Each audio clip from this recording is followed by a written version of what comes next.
All right, let's move along here. Let's see what Maggie, who is 65 years old, has to say about why she is single. She says, quote, "That is a tough question. It wasn't a conscious decision. It just turned out that way. I was never interested in settling for less." There's another recurring theme. "And I've also realized recently that I've never felt loved by the men I was with." Tough question means there are many reasons she's still single because she cheated on all of her boyfriends and probably her husbands. It just turned out that way means she woke up at 41 and realized that she was single, alone, and childless. Never felt love. Guys, that is an excuse. These women use all these bad excuses to stay single to give themselves permission to sleep around. Well, I was in an abusive relationship, so I stayed single. He was too nice and I wasn't in love, so I stayed single. I never felt loved by the men I was with. No. Men love women with the passion of 1,000 suns, but you never felt love? Listen, I'm calling BS. This is another excuse, again, to stay single and sleep around. The next question they asked 65-year-old Maggie is, how do you feel about being single? She says, quote, "For the most part, I love it. These are times when having someone who's got my back would have been nice." For the most part, you love it. No, sweetheart. Get my new ebook absolutely free. Just subscribe to my newsletter at donovansharpe.com/newsletter. The link is in the description. For the most part, you hate it. Guys, listen, she qualified her truth with "for the most part," which means no, I hate being single. If she really liked it for the most part, which means the negatives don't outweigh the positives, she would have just said, yeah, I love it. But guys, women cannot help but be honest even when they don't want to be. So they qualify it with "for the most part" or "basically." Right? So for example, I'm not with anyone else right now, which means that she's thinking about being with someone else right now, as in not this instant. Or when you ask, so you didn't sleep around for an entire week? She says, pretty much. That's not a no. That's not definitive. If the answer isn't an emphatic yes, then it is a no, and vice versa. Then she says, well, these are times when having someone who's got my back would have been nice. There's that real truth, guys. She hates that she's 65 and single. It's obvious. She's 65. Someone who's got my back would have been nice? No, it would be nice. She should have said, I don't like it. I would love to have someone who has my back right now. That would have been the honest answer. But she can't say that out loud because she'll sound regretful and admit that she made the wrong choices in life, which of course we know women will never do. They also asked 65-year-old Maggie, how have your viewpoints changed over the years? She says, quote, "For a long time, I believed society's view that it is abnormal to be single. Now I know life can be just as fulfilling without a partner." She's lying. Life is not fulfilling without a partner, even for men. Guys, my life is great. There's no doubt about that.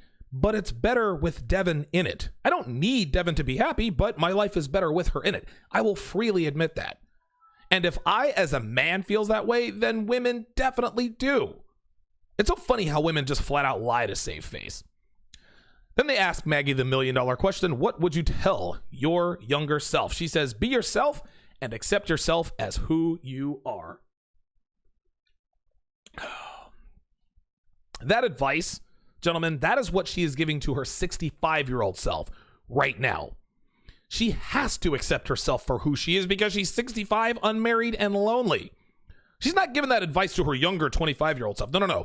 She's telling herself that right now. Let's go to 33-year-old Bridget from right here in Philadelphia. They ask her, how do you feel about being single? She says, quote, 80% of the time, I feel fine about it. I'm not willing to just date anyone in order not to be single, so I'd rather hang with myself than to just be with someone so I'm not alone. I'm also really good at being alone. I've lived by myself the past 10 years. Oh my God. And I have plenty of fulfilling things in my life that don't revolve around men. The other 20% of the time, the weekend is approaching and I wish I had a partner to go get brunch with on Saturday morning. It's smaller times like that I might get a little sad, but I snap out of it quickly. Holy smokes. Dude, this girl, again, you notice how these 28 to 30 somethings all have that rationalization hamster? So she says 80% of the time she feels fine about it. Lies. This is that pattern again, guys. See how they're non-definitive? You see how these women want to make us think that they're good with being single, but because they know they're not and don't want us to know, They slip in some statistic to try to fool us. Well, 80% of the time I feel fine about it. No, baby girl. 20% of the time you feel fine about it, because that's the 20% where you're getting plowed by your favorite flavor of the week. But when you're sleeping alone and lonely, that's when you cry yourself to sleep. Guys, women lie about their body counts and notch counts all the time, but that's not the only number they lie about. This ain't 80-20 good bad. This is 20-80 bad good. She's not fooling anyone here. Then she says, hanging with myself. Guys, that means sleeping around. Again, this is just like 45-year-old Lori, who spent 5 years dating non-exclusively, which means sleeping around. Guys, just because she's not in a relationship doesn't mean she's sleeping around. She's not living the life of a hermit. She's not holed up in her house. She's going out. She's swiping right on Tinder. She's at bars. She's at clubs. And no, you're not good at being alone. If you were good at being alone, you wouldn't have given us that BS statistic about feeling good 80% of the time. Guys, women are never good with being alone. This is why they're all on antidepressants and anti-anxiety meds, because they're lonely, meaning they're not good at being alone. She's trying to convince us that she is, but it is clear that she's not. The other 20% of the time is when she snaps out of it pretty quickly. You guys know what snapping out of it means, right? Snapping out of it means swiping right on Tinder and finding another guy to get up under to make her forget about the fact that she's lonely. Guys, the single party life for women is a lifestyle that perpetuates itself. Okay? They're lonely because they don't have a man, so they look for a quick fix to cure that loneliness, which is sleeping with a random guy. The more guys they sleep with, the less they're able to pair bond with men, which is why they're single. Rinse and repeat. She admits that she wishes she had a partner. No woman is okay with being single, guys, no matter what they tell us. Dude, a woman's worth is not determined by her. It is determined by the quality of man she can get with. That's why girlfriends always judge boyfriends and husbands of other girls. The higher quality the man, the higher quality the woman. It's simple math. Bridget wants a boyfriend, but she can't admit that she wants a boyfriend, because then she'd look regretful, and that would be a black eye on herself and feminism. Then they ask Bridget, have you always felt this way? She says, quote, when I was younger, I put an emphasis on trying to find romantic partners. This was back in middle and high school when I was less self-confident in myself. Then college hit, and I slowly became more confident and more in touch with who I am and who I want to be.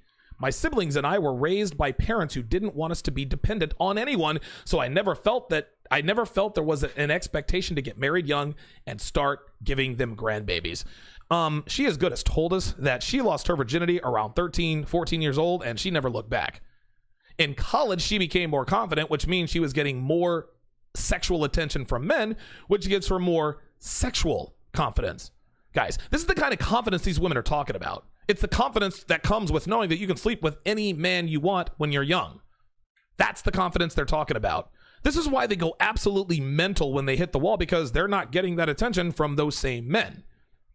Then she says, I never felt there was an expectation to get married young and start having grandbabies. Oh, here we go. Blame it on the parents. You see this? Blame shifting again. One woman blamed her boyfriend. Another woman blamed, an abusive relationship.